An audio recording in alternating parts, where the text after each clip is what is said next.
Hola amigos. La Guerra Fría terminó hace unos 30 años, pero sus rastros no solo permanecen en la historia. Las dos superpotencias, Estados Unidos y la Unión Soviética, compitiendo entre sí, idearon muchos proyectos ambiciosos. Uno de ellos se llamaba el Gusano de Hielo, del cual les contaré hoy.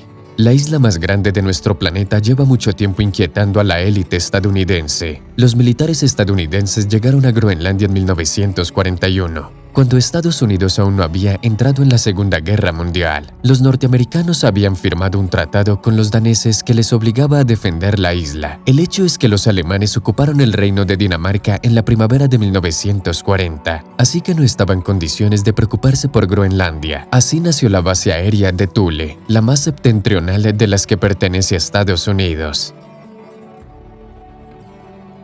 Cuando terminó la guerra, los daneses recuperaron su soberanía, pero los estadounidenses no se fueron de Groenlandia. A principios de los años 50, los países revisaron y renegociaron el acuerdo sobre las bases militares. Dinamarca se incorporó a la OTAN ya a finales de la década de 1940, convirtiéndose en uno de los primeros miembros de la alianza. Por lo tanto, no se opuso a la construcción de nuevas instalaciones militares en su territorio. En 1960 los estadounidenses se embarcaron en un proyecto extremadamente ambicioso llamado Project Iceworm, que se traduce como Gusano de Hielo. Para defenderse de la amenaza roja, decidieron desplegar 600 misiles balísticos intercontinentales en Groenlandia, pero haciéndolo de manera que nadie se diera cuenta.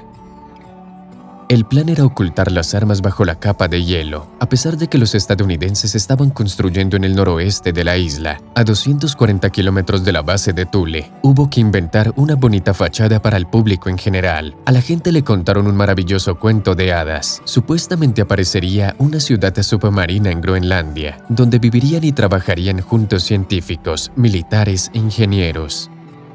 Todo comenzó con el Camp Century, que puede traducirse literalmente como Campamento del Siglo. El proyecto se promocionó con una sorprendente campaña publicitaria. Se presentó como un símbolo de la disposición de los estadounidenses a construir bases no solo en la Tierra, sino también en la Luna y Marte. Además, los periodistas escribieron que la vida dentro del campo no era muy diferente de la vida en las ciudades estadounidenses y canadienses, y que sus habitantes se sentían perfectamente cómodos en su aislamiento del entorno habitual, un lugar donde trabajaban tranquilos, no se peleaban ni se deprimían.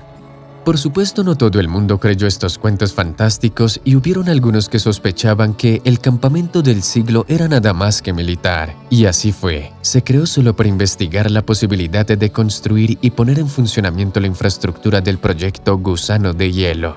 Los estadounidenses tuvieron que construir en condiciones climáticas adversas. La velocidad del viento podía alcanzar los 200 kilómetros por hora y las temperaturas descendían hasta los 55 grados bajo cero. Surgieron más complicaciones, ya que el material y el equipo no podía transportarse por aire, y los enormes trineos movidos por tractores eran la única opción viable. El viaje desde la base de Thule hasta el campamento tardó unas 70 horas. Para acabar la zanja se utilizó maquinaria suiza de rodadura de oruga, que extraían hasta 33 metros cúbicos de nieve por hora y la lanzaban a una distancia considerable, no solo hacia los lados sino también hacia arriba. La zanja principal fue la primera en ser excavada. Tenía más de 330 metros de largo, 8 metros de ancho y 9 metros de profundidad.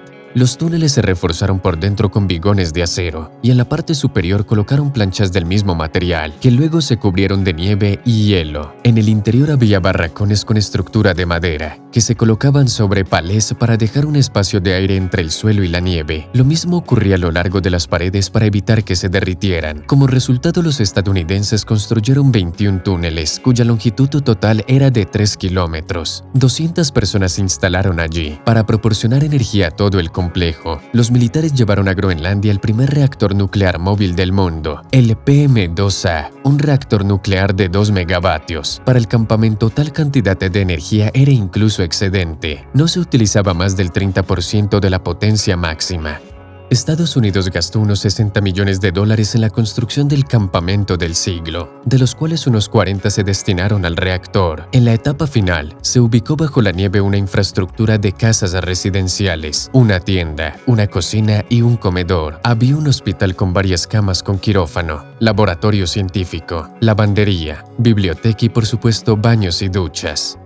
Se asumió que después de la construcción de la base del siglo debían comenzar directamente con el proyecto Gusano de Hielo. Los ingenieros militares estadounidenses propusieron construir un increíble sistema de túneles de más de 4.000 kilómetros de largo y un área total de más de 130.000 kilómetros cuadrados, que es aproximadamente 3 veces el tamaño de Dinamarca. Un total de 600 misiles nucleares iban a ser ubicados en las estructuras. Además, se suponía que debían moverse constantemente por los túneles. Estaba previsto que 11.000 soldados estuvieran de servicio en la base. También se estaba desarrollando una modificación del misil Minuteman como parte del Gusano de Hielo, que era capaz de alcanzar la Unión Soviética si era necesario.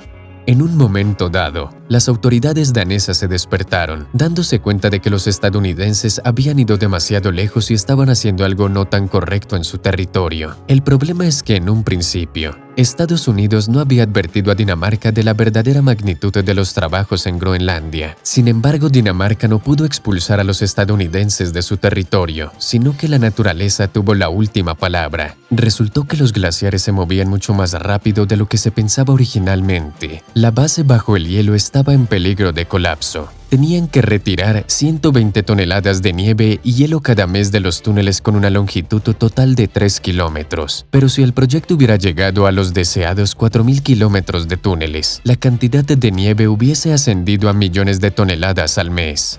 La retirada de la nieve y la eliminación de las aguas residuales eran problemas constantes. De hecho, esto y los recortes de la financiación de los programas del Ártico frenaron el proyecto. Aunque el ejército estadounidense llegó a la conclusión de que los campamentos bajo el hielo eran viables, que la energía nuclear ofrecía ventajas significativas y que la experiencia adquirida sería inestimable, el reactor fue desmantelado en 1964. El proyecto del Gusano de Hielo se canceló en 1966. El campamento del siglo se cerró permanentemente.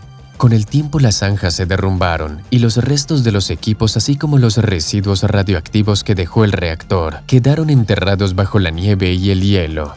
Los estadounidenses esperaban que los glaciares ocultaran los rastros y que de ninguna manera podían vincularse a un proyecto puramente científico, pero las investigaciones realizadas en el 2016 demostraron que Estados Unidos se había equivocado. La parte de la capa de hielo de Groenlandia donde se encontraba la base podría empezar a derretirse en un futuro próximo. Los expertos creen que dentro de unas décadas el agua radioactiva y otros residuos de la base comenzarán a entrar en contacto con la atmósfera y el océano. Con el tiempo los equipos y los residuos almacenados aparecerán en la superficie. Al gobierno danés le preocupa la situación y aunque estos residuos no suponen una amenaza grave para Groenlandia, esto en general no es nada bueno.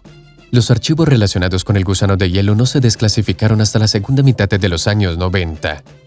El Gusano de Hielo es uno de esos proyectos cuya historia demuestra una vez más que sea cual sea la tecnología, a veces el hombre no puede vencer a la naturaleza. Pero no es menos sorprendente que las ideas descabelladas que la gente del siglo XX emprendió. Seguramente hay muchos proyectos extraordinarios de los que nunca nos enteraremos. Amigos, eso es todo por hoy. Dale a me gusta, suscríbete al canal y hasta pronto. Todavía habrán muchas cosas interesantes por venir.